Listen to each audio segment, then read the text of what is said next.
নমস্কার বন্ধুরা, রকি কিচেনের তরফ থেকে সকলকে স্বাগত জানাচ্ছি। আবার একটা নতুন রেসিপি আপনাদের মাঝখানে শেয়ার করতে চলেছি, সেটা হচ্ছে শিং মাছ দিয়ে শুক্তো।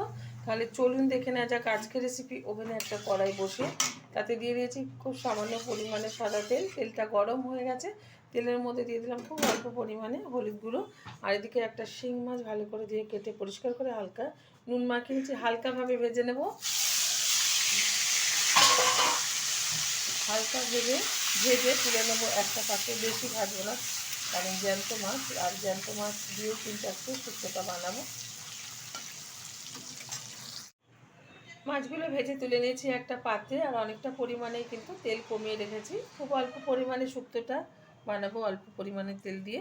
এখন এই তেলের মধ্যে দিয়ে দিচ্ছি কিছুটা রাঁধুনি ফোড়ন, কিছুটা মেথি ফোড়ন, আর দিয়ে দিচ্ছি একটা তেজপাতা মাঝখান থেকে ছিঁড়ে। একটু ভালোভাবে ভেজে নিচ্ছি।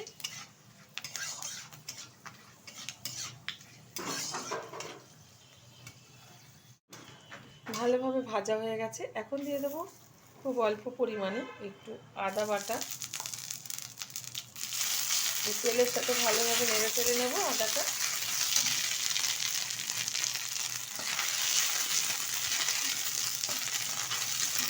দিয়ে দিচ্ছি 1 চামচ হলুদ গুঁড়ো।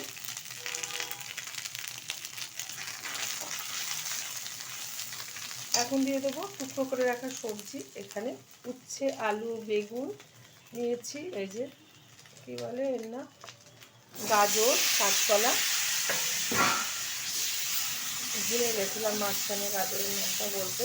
তো আপনারা যে কোনো সবজি দিয়ে কিন্তু মানে এই শুক্তোটা আপনারা করতে পারেন, যে কোনো সবজি ব্যবহার করা যায় শুক্তোতে।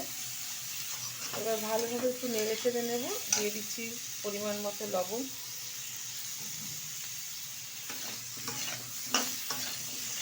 এই রাঁধুনি আর আদা দেওয়ার ফলে শুক্তো থেকে কিন্তু খুব সুন্দর একটা ফ্লেভার আসে। অনেকে কিন্তু রাঁধুনি চেনে না, যারা চেনে না তারা যে কোনো মুদিখানার দোকানে গিয়ে জিজ্ঞেস করলে বলে দেবে বা দিয়ে দেবে।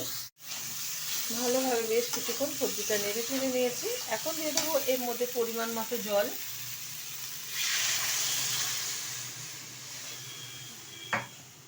আমার এই রেসিপি যদি আপনাদের ভালো লেগে থাকে, আপনারা অবশ্যই আমার চ্যানেলটাকে সাবস্ক্রাইব করবেন, লাইক করবেন, শেয়ার করবেন। আজকে যেরকমভাবে দেখাচ্ছি শিং মাছ দিয়ে শুক্তো রান্না, এরকমভাবে অবশ্যই ট্রাই করবেন। আশা করি প্রত্যেকটা মানুষের ভীষণ ভালো লাগবে। যারা অসুস্থ রোগী, মানে ঘরে প্রায় কম বেশি থেকে থাকে, তাদের জন্য এটা আমি আরও স্পেশালভাবে দেখাচ্ছি। এখন দিয়ে দেবো এর মধ্যে ভেজে রাখা শিং মাছ।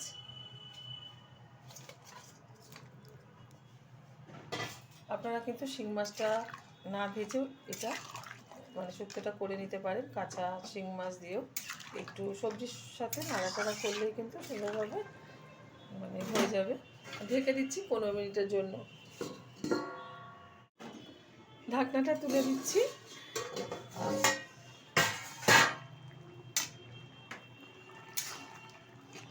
খুব সুন্দরভাবে কিন্তু শিং মাছের শুক্তোটা হয়ে গেছে। এরকমই ঝোল ঝোল রাখবো, পাতলা ঝোল। নামিয়ে ঢেলে দেবো একটা পাত্রে, আর গরম গরম এটা আমি সার্ভ করবো। দেখা হবে পরের ভিডিওতে নতুন কোনো রেসিপি নিয়ে। ধন্যবাদ।